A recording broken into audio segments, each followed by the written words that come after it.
Well, listen, today's show. Welcome to the program, by the way, Greg. Welcome to the pre-show. Welcome this to isn't the actually pre-show. the program. The program comes after the pre-show. Sure. Well, it's all one program with different segments, and this would be the pre-show. Fair enough. But Andrew Smith is coming on today. Yes. He is a carpenter by trade. Mm-hmm. And so one would wonder, why the heck is Gregg and Karim, why are they having a carpenter? You're going to have to stick around to find out. Absolutely. And not just that, but there's they have to stick around, yes, to find out. But let's spill the tea here for our listeners. But Andrew Smith, you're like the cheap date, right? You're the cheap date. Yeah. Well, I don't know. Is it cheap? Go ahead. But he is creating models of a segment that we have on our show called Lost Venues. And so we started this Lost Venues I think back in 2020. Yep. When I don't know who it was, but somebody no-showed. And maybe it wasn't that long. Maybe it was 2021, Greg. But somebody no-showed.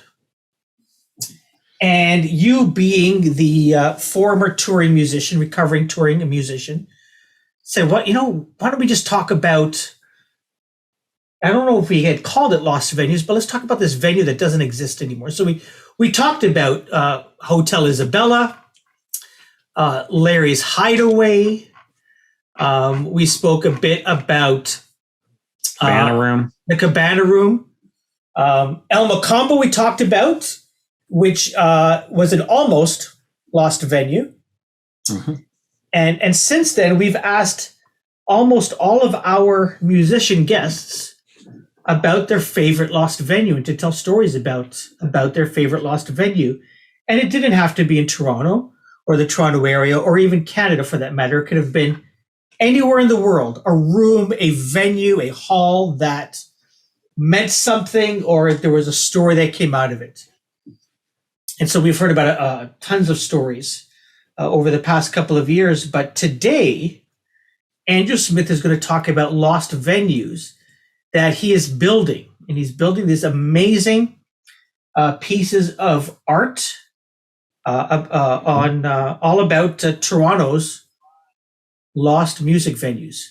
Yep. So I'm really excited to speak with Andrew Smith and to ask him why he hasn't given us props for inspiring him and his art. Okay. I'm just kidding there. He's done this all on his own.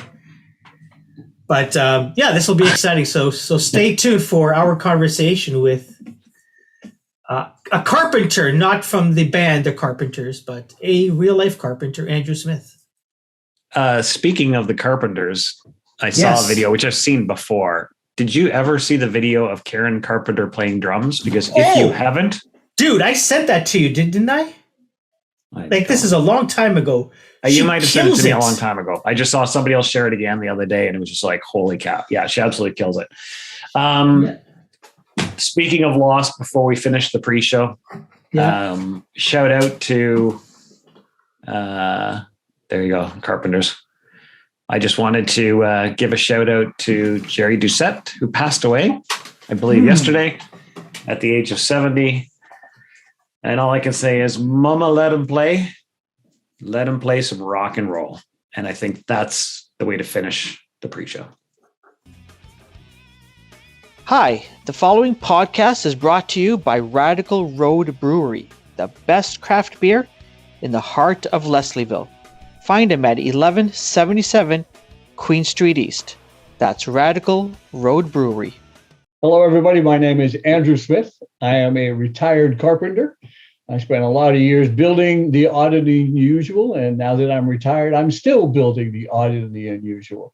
I make a lot of miniatures of bars that have gone out of business, and here I am today talking on Welcome to the Music.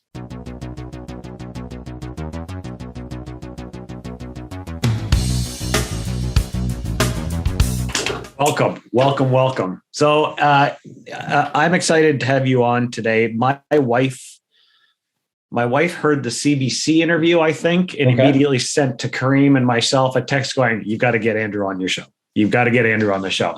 And it's funny, as I started ripping through and looking at what you've done, we could actually probably spend the next hour. Karim could just leave, and you and I could talk about all the bars you've recreated and all my memories with my kids, my memories as a musician. It just, it's become a theme through this whole project, is pulling out people's memories.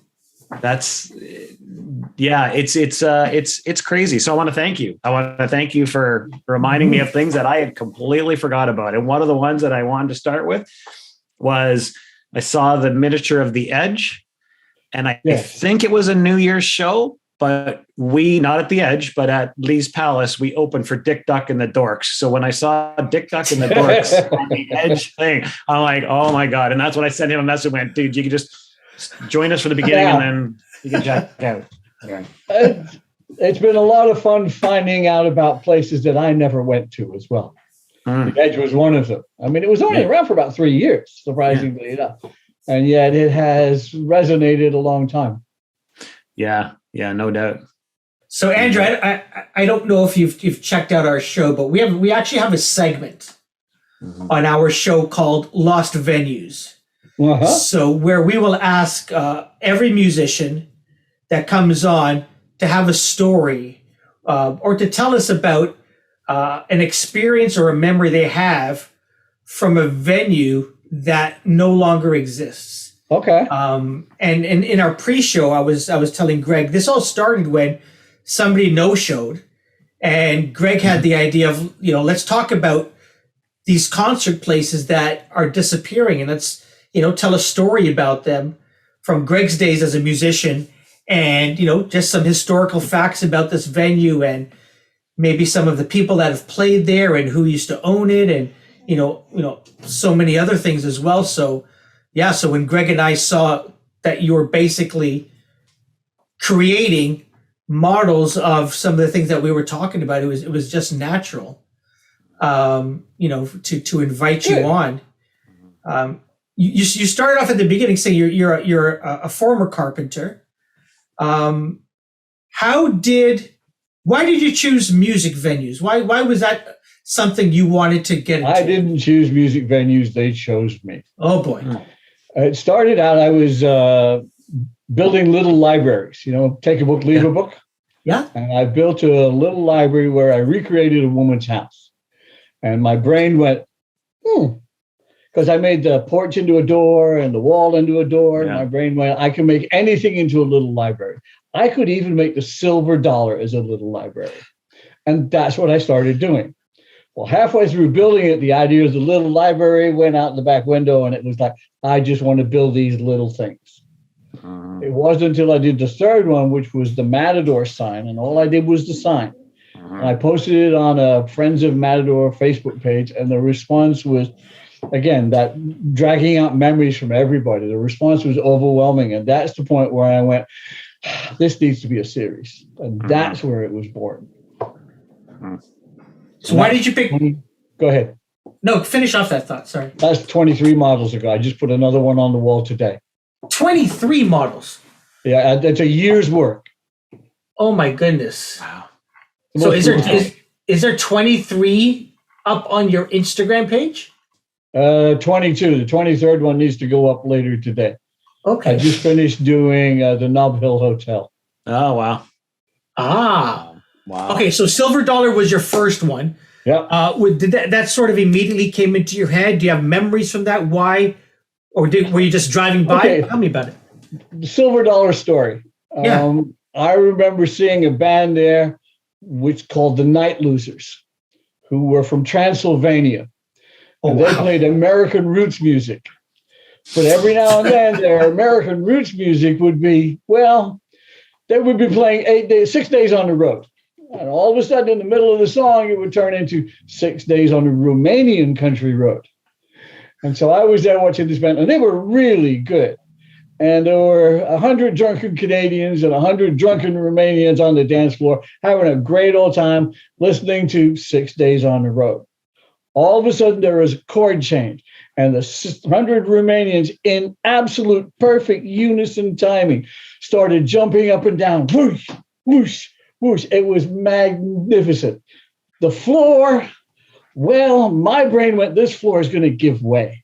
I'm going to die here at the Silver Dollar when the floor collapses. So there's only one thing to do, and that's to jump up and down and join the drunken Ukrainians. And that's my favorite Silver Dollar story. That's awesome, because it reminds me of, like, I've often said, go to shows, 90% of them are going to be great, whatever percent. Not even that. 97% are going to be great. 2% you're going to be like, okay, that was an okay show. But that one time, that 1%, like when my son and I were seeing Prophets of Rage and Dave Grohl comes out to do the encore for MC5's Kick Out the Jams. And it's just like, that's right. It's like those stories. There's a moment you go, this will never be repeated. Yeah. And that's one of the things I love about live music is that it's gone. Enjoy it. Yeah. Yep, for sure. I haven't heard about the Matador Club. The Matador Club? The Matador Club was the place you ended up on Friday night and Saturday night at 2-3 o'clock in the morning when all the bars closed. Okay. It was a legal after hours bar. Basically, they served no booze. Well, apart from the old lady in the corner who you could buy a Mickey off for $10-15. But it was tolerated. Basically, the police went, we know where everybody is. It doesn't cause any trouble. We can go. The cops could go there as well and have no trouble. So it went along fine. And there was some phenomenal people played there. Johnny Cash played there. I remember seeing Katie Lang when she was still wearing cut-off boots. Wow. And so it was literally, you'd go to Convento Rico and then you'd go over to the Matador. It was the place you finished up at 5-6 in the morning. Wow. And there's talk of I remember a few years ago, again pre-COVID, but wasn't there talk of somebody refurbishing the room or something in there? He tried so hard, but eventually what happened was it all fell out from underneath him, and there is a condo going up in that site. Of course there is. They have kept the sign. They're going to put it on the outside of the condo wall. All right. Kind of like the Sam sign, I guess, right? Yeah. That's not unusual that clubs come and go. One of the things I've realized is that clubs have a lifespan. It's rare to have a club that lasts a long time. Mm-hmm. Toronto's been very funny in that we can trace the history of music clubs back to 1947, when they changed the liquor laws in Ontario and allowed cocktails to be served. So that meant people could sit and just drink. And how do you keep them sitting in a bar and drinking? Well, you have a band playing. So that was 75 years ago. Mm-hmm. And there were 7 venues got licenses that year. There's only one of them still around, and that's the Horseshoe Tavern. Horseshoe Tavern. Yeah. We had Dave McPherson on to talk about his book for the Horseshoe, and it was amazing going through that history. It's the only one left. Yeah, that's crazy. How do you decide? So after you did the Silver Dollar, do you start taking requests? Do you sit and think what would be? Part of it is the first place is into my own memory. Yeah. Places I've been in this town for 50 odd years, so I've been to a couple of clubs. So starting from there, and then there's also the internet is a wonderful resource to show me old clubs. Yeah. And then also, well, for example, in the case of the Nob Hill was a place that was not on my radar at all. And all of a sudden, the the Scarberia crew decided that they needed to inform me that I had something I needed to build. So yes, every now and then stuff comes along. So like I say, in some respects, I'm almost along for the ride like everybody else. Yeah. And that this thing is sort of taken on a life of its own that, yeah, okay, we'll build this one. A lot of it also comes from, can I get enough information on the place to build it? The Knob Hill was difficult. One of the most difficult ones was the Bamboo, which was such a seminal club in this town. It really was. But to get information on that alleyway, I mean, I could get a picture of the sign and the cabin, but what was on the sides was not recorded. Which is not surprising. I mean, who goes to a club and takes the camera with us and says, let's take a picture of the door before we go in? Nobody. So I ended up spending 2 days going through Queen Street in the 80s videos, freeze frame, to get details. So sometimes it's hard. Other times it's just real easy. You get a picture, you go to Google Maps and go history view, and there it is right there. Oh, thank you very much. So but we don't have that for the Bamboo. I mean, I played there a number of times. It was one of my favorite places to play, probably because of the pad thai. But anyway, my line is that 2/3 of the people in Toronto had pad thai at the Bamboo for the first time in their life. Exactly. I think I might have actually had it for the first time. If I think about it, I used to.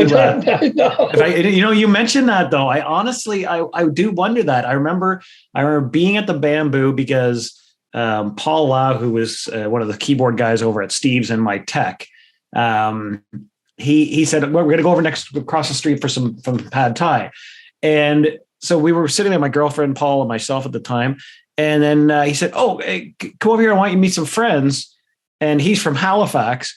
And he says, oh, Gregg, Erica, I want you to meet my friend Sarah. This is Sarah McLaughlin. This is Gregg. And it was just like, you're just sitting there eating pad thai at the Bamboo on a Saturday afternoon, just chilling out. I'm sure there was a band on stage or warming up or whatever. And yeah, it was just, I got goosebumps. Bamboo was such an important club. It really was.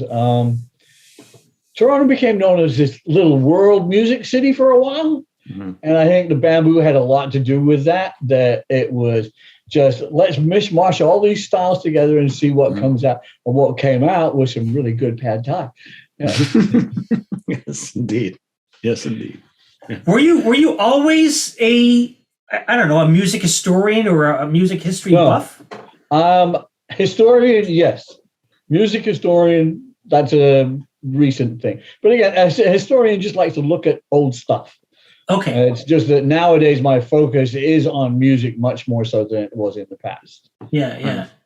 I like researching the venues that I'm building. Interesting. Just to put the personality into it, or stories, and as much as anything to get dates, so that I can slot it into my little calendar thingy and whatnot. Yeah.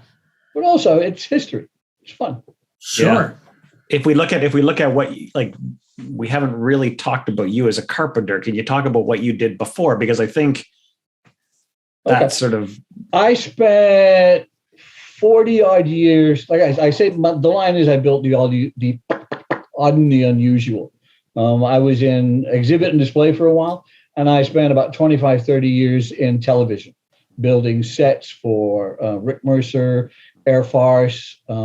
My specialty was building award stages. If you've done the Genies, Geminis, Junos, Abos, any of those, I built the damn stage. Wow. It was a specialty. So I spent a lot of time going from a small piece of paper with a drawing on it to building this massive thing. And now I'm on the other side of the coin, going from this small piece of paper, going down and building small things. So it's always been creative work, and it's always been project driven. And so in that respect, it fits in very easily. Yeah. So you must have stories, Andrew, back in the day of building stuff for the Junos and so on and so forth of musicians. I remember building a stage at the Sky Dome. I still call it the Sky Dome. Yeah. Sure. For the Aga Khan. The stage was 40 feet deep, 125 feet long, with about a 20-foot back wall. that was all intricate Islamic cutout kind of filigree. Yeah. With an emergency escape door just in case. Yeah. And it was all for one guy stood on this thing. Did you build a chair? We had to cut 2 big holes in it to put air conditioners underneath it because, well, he liked it cool when he was on stage. Mm. I went to that show. Oh, really? Yeah. All of that, all that carpet that was on the floor? It was all brand new carpet. Brand new carpet. It was all given away afterwards. Yeah, I think my mom had or used to have one of those carpets, a piece of the carpet. Oh, I don't doubt it. There was a tremendous amount of carpet on it, and it was all brand new, like I say, all brand new. Yeah. And it also, they carpeted the entire track around the arena inside because, well, he might be walking there, and we can't have him walking on concrete. Yeah. Wow. There you go. I didn't in my wildest dreams think you'd say that.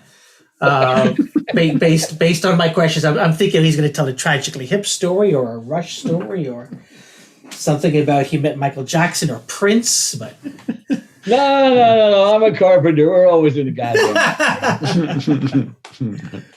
Nice. But you speak about bamboo with the pad thai and stories from the silver dollar. What did music mean to you, and especially live music? It was socialism. It was. I was going to say socialism. It was social life. I mean, that's where the life is in a city. Mm-hmm. You want to feel safe? Go to a club. Well, most clubs. Yeah. But it also makes the city safer. It makes the city more alive. It's just people like listening to live music. Musicians like making music. They have no choice. They got to make music. Yeah. And they need places to play. So, plus it gets me out of the house. The other thing is I'm a photographer, and I have always enjoyed photographing. Trying to photograph people in bars. The lighting in bars is atrocious for photographers. It might be fine for you people watching and listening and whatnot, but for photographers, it's not very good. But it's part of the social aspect of going out and doing something creative. And I think that, like, again, I'm thinking of the memories that I had and some of the models you've made. I remember living out in Whitby, and my buds and I, and this is actually post kids, so probably sort of late 90s kind of thing.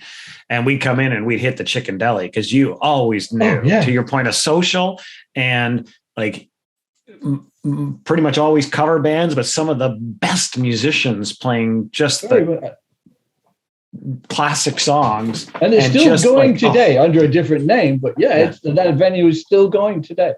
I mean, face it, not everything was downtown.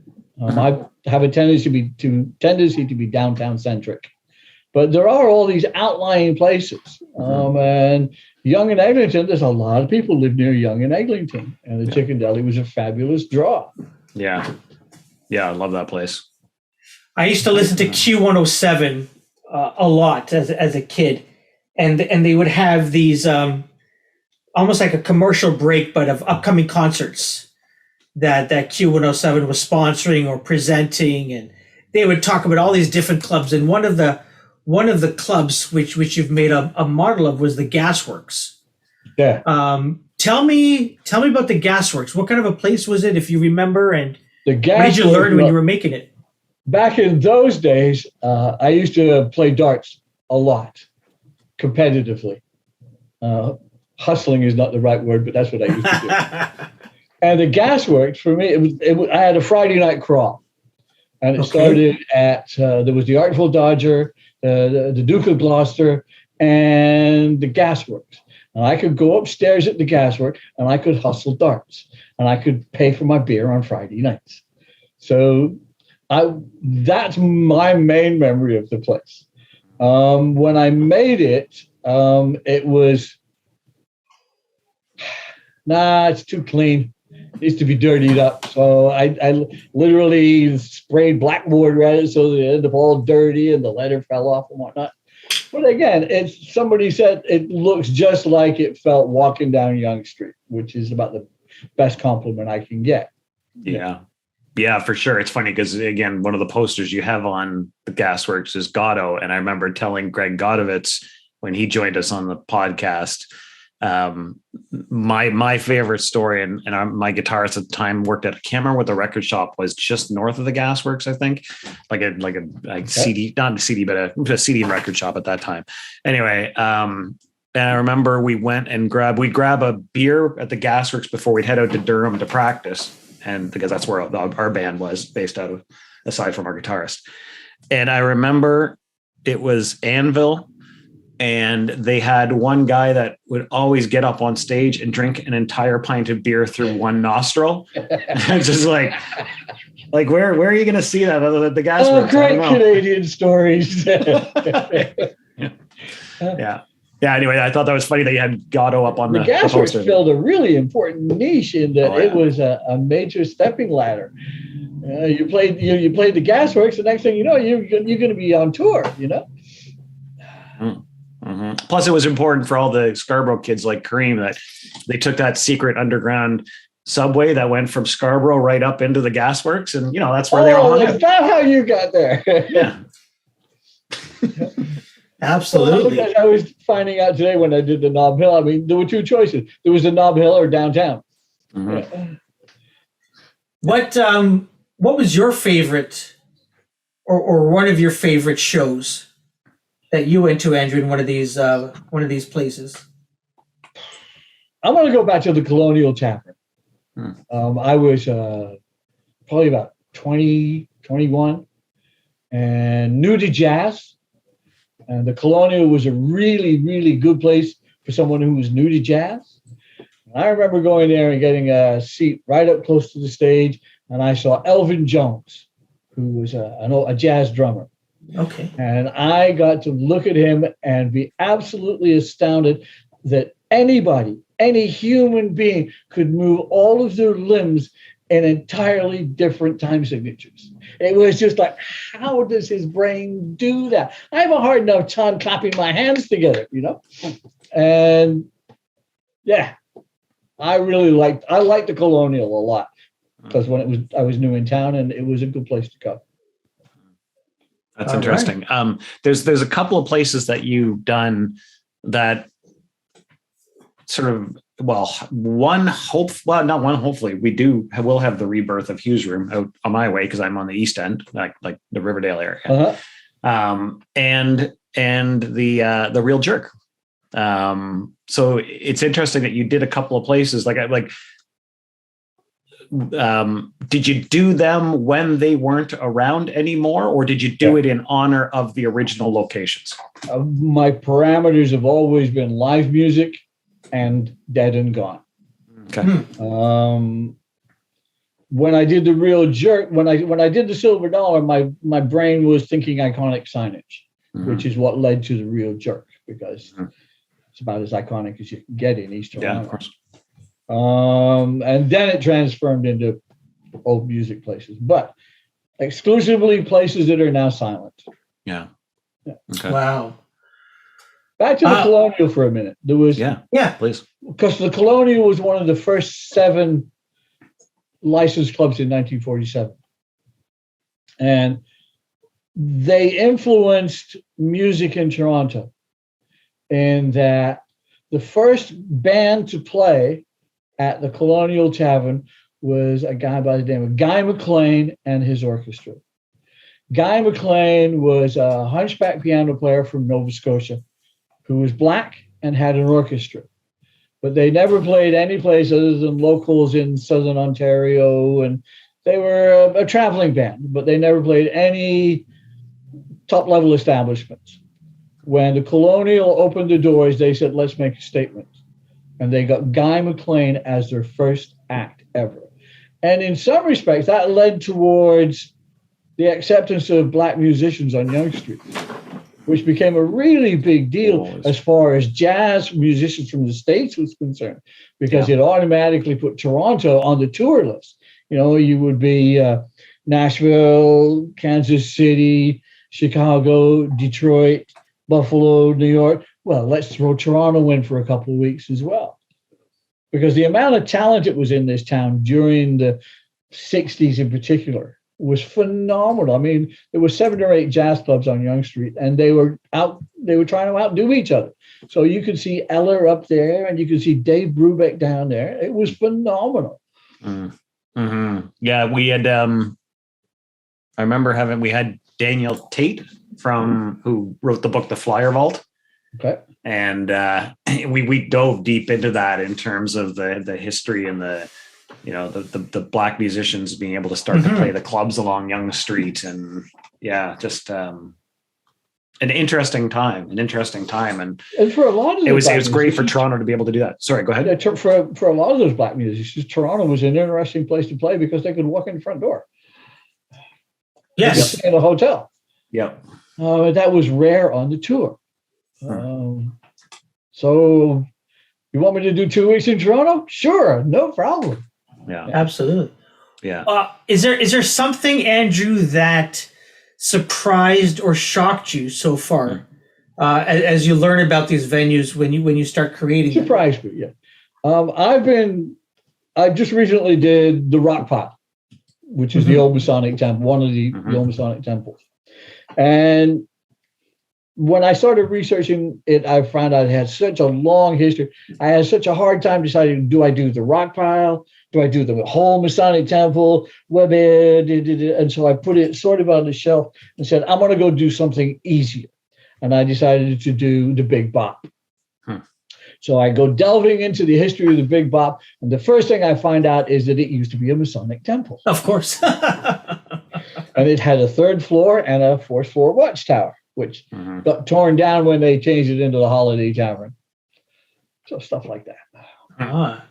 Yeah, it's funny seeing the Big Bop because my brother, who was also a musician out of a fairly popular band out of London, Ontario, and I remember going there and seeing them in the salads. And again, I just every one of your things, just not every one of your things, because I mean I wasn't around the Colonial and that, but so many of them just bring back those memories. Yeah. It's just and that's the thing I'm finding from people is that it triggers memories. Your Big Bop is perfect, except you don't have me hanging out the window smoking a cigarette, waiting for Mark to come up and change the cake. Things like that. It's nice. How did you pick the posters for each of the venues? Like I think about that. I was thinking about the Gatto poster in Rush with the Gasworks, and then some ones in the Big Bop with like the Rebels and Dick Duck and the Dorks with the Edge. As much as anything, is all right. Who played there? Okay, find and then internet search, find a poster. Oh, yeah. Which is interesting because it's like, again, I can see Rush and that, and I think Helix with the Big Bop and others, but I mean, as popular as Dick Duck and the Dorks were, and as much fun as it was to share the stage with them, I mean, they're not a huge band. They're not one of the bigger bands that played the Edge. Okay. When I went looking for pictures of the Edge, that's the picture that came up. And so one of the things when I did the Silver Dollar, I did that one specific to a date. The date on that model is, if I can remember this, February the 2nd, 2002, I believe. I'm probably wrong, but I had it in my head that because I read the marquee, and I dug and find out what day they played, and so I've had this thing in my head of trying to relate my model to a specific time. If I can relate it to a specific date, I'll do that. Complete to the little Now magazines down in the corner, because you can. Oh, yeah, that's right. A pile of newspaper stuff. Did you know that you can track down the cover of every Now magazine in its 40-year history? I did not know that until I made my Silver Dollar model. Wow. I'm looking at one of the photos you took of the Silver Dollar room, and you have a comment there by Lee Harvey Osmond, who has come on our show a while ago. Obviously, Tom Wilson is who we're talking about. But have you heard from any musicians or bands, whether in the comments or DMs? You mentioned Gregg Godovitz. Gregg's been a big fan for the past little while, since the Gasworks model. Other players, oftentimes I painted that sign, which I also find interesting. The woman who painted the bamboo sign, a guy who painted the sign on the Big Bop and whatnot, reached out and said, "Oh, I'm amazed that there's a picture of it still around." Yeah, so things like that. That is amazing. Awesome. Where are these models now, Andrew? Yeah, they are in a gallery.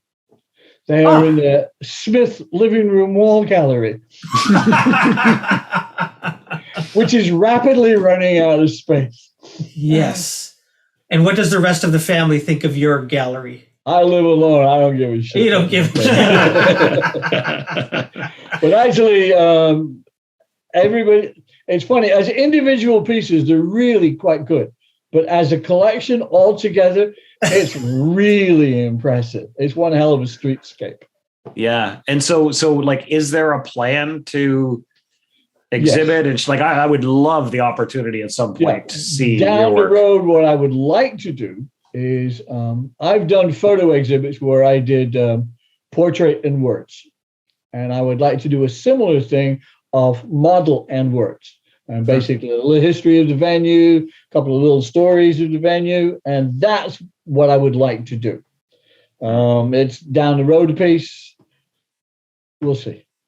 I'm getting close to I'm getting close to what I consider to be a collection. Yeah, my goal was always 24 pieces, and I'm getting close. And at that point, I will start looking at the idea of putting it somewhere. Where, I don't know. It'll call and tell me. Are there any venues that A, you haven't done that you really need to do, or B, you don't want to do it? I don't mean that in a negative way, but no, I know what you mean. That you don't want to touch. I have to do the Cadillac Lounge. Okay. But I can't find a fucking Cadillac. I also want to do the Hard Rock Cafe. Mm-hmm. Because it was so downtown, so iconic, and also my daughter was the last band to play there, so that's okay. And so I'm making that one as much for her as anything else. Yeah. The Cock Door is on my mind a lot these days. Okay. Why is Larry's that? Hideaway, but it's just a sign on a building. But again, there are so many that I literally say that this is a legacy project. I'm going to be doing this for a long time. Okay, so there's no plans to stop. Oh, no. Right. I don't have a choice in this matter. No. I mean, it's like I keep finding out about places that I never knew about. And it was like, oh, really? Oh, other pictures. Okay, no, there you go. Well, it's funny you mentioned Larry's Hideaway, because I think Larry's Hideaway was our original Lost venue, because that was the first one, I think, right? Yeah, because it was like I believe Larry's Hideaway was probably my first Toronto, again, growing up in Whitby, my first downtown Toronto gig when I was like 16 or something. Yeah. It was kind of weird though, because it was pretty punk then, and we were like the silver lame with the drum machine. It was never high toned. The Larry's was never high toned. No. Even on his best days. One of the first things that came to my mind, Andrew, when I first saw your stuff was, I wonder how many of these he has sold. Now, I know you haven't sold any, or maybe you have. I have. But you have? Okay. I've sold 2. Now, what I've realized is that I am not going to sell the originals. I will make a copy so that the collection stays together. And that's the way I'm working it. Can you tell us which ones you've sold? I did sold the Brown Derby, and I did one Orbit Room. Okay. Is that on commission? Like, can people commission Basically you to? Commission, yeah. Yeah. Huh. I like it. Do you like it enough to pay me a lot of money? Yeah, yes. yeah. Okay, sure. Good. Sure. And this is retirement for you, so it's not like, you sort of... I mean, it's free money. I'm going to be building the damn things anyway. Yeah. Yeah. Yeah, that's where you really should have built the El Macombo during that window, and then you could have sold it back to WEC for like a couple of $1 million. Yeah. Yeah. But it's funny how it's worked out weird. The bamboo, as I mentioned earlier, it took me a long time to get around to making the bamboo. Yeah. And then finally I got enough information and I finally got it all built. And I had no sooner got it built, and I posted a picture of it when Nicholas Jennings, who is a local music historian, called me and said, do you know about the Toronto Music Museum, which is a small museum in what used to be the old Hard Rock Cafe upstairs in what is now Shoppers? And they were doing an exhibit on Caribbean music in Toronto. And he said, your timing is impeccable, Andrew, because would you lend it to us for a year? At which point I went, the timing is perfect. So I said yes, which meant that I immediately had to go make another one, but that's okay. Yeah. But again, that kind of thing has been flowing through this project all by itself. There's been a couple of cases of kismet and serendipity that have been so nice that you just go with it. And that's what I go back to, the idea of it has a life of its own. Yeah. That every now and then it tells me what to do. So that's with that. Yeah, that's interesting. And I think of, again, my memories, sorry. And, to bring it full circle, the Rancho Relaxo. And I remember Kelly and myself, and we're Brady Bunch and moved the kids in together, and, 2 and 2 kind of thing. And my daughter was singing at the, I don't know if it was Christmas or if it was Solstice. It might've been the Solstice Festival in Kensington Market, and with her school choir, the choir that she was involved with. And then we worked our way up to Rancho Relaxo and, just had an amazing family dinner there where it was just like, again, just the memories, right? Like it's just, anyway. So again, I for me to finish off, I just want to thank you for the flood of memories that you've brought back to me with your work. Good. I'm pleased that I'm doing that. Yeah, because that is my intention. Mm-hmm. Yeah. Awesome. Andrew Smith, thank you so much for joining us. This has been fun. Yeah. I'm going to let people know where they can find your work. So if you know where Andrew Smith lives, just knock on his door. He'll give you a tour of the exhibit. Truth be told, you can anytime. I'm usually home. And or you can go to instagram.com/asmith.yyz. Correct. asmith.yyz on Instagram, and just take a deep dive. To see all the work I've done. Yeah, take a deep dive into it's pretty amazing. Into Toronto music history, and search Andrew Smith Lost Music Venues in your favorite search engine. And the tagline I've come up with for the series is Toronto Lost Music City. Toronto Lost Music City. There you go. Andrew, this has been fun. Thank you, guys. Thank you so much for this. We really appreciate your time. FYI, I will be featured in the Toronto Star this Sunday. Oh, excellent. Yes, I agree. That's fantastic. And are there any other places or anything that Karim didn't mention where people should be checking out? No, as far as my work is concerned, that's it. Yeah, perfect. I'm trying to be low key about the whole thing, but that's all right. Well, it's not being low key for you because people are loving the work, and spreading the word. I feel like the media flavor of the month.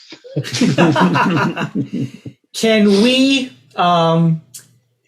we use some of these photos? Anything you want. Awesome. If you need more, holler. I got more. Thank you. No, this is amazing. I think this is amazing. This is really, really good. And congratulations on all of the Thank you. on putting out some awesome, amazing work. This is really important. I find it very funny that in the middle of a goddamn pandemic, I'm having the most productive year of my freaking life. We should all be so rather productive. ironic in a funny way. No, it's great. Absolutely. Andrew, have a great evening. Thank you, gentlemen. Appreciate your time.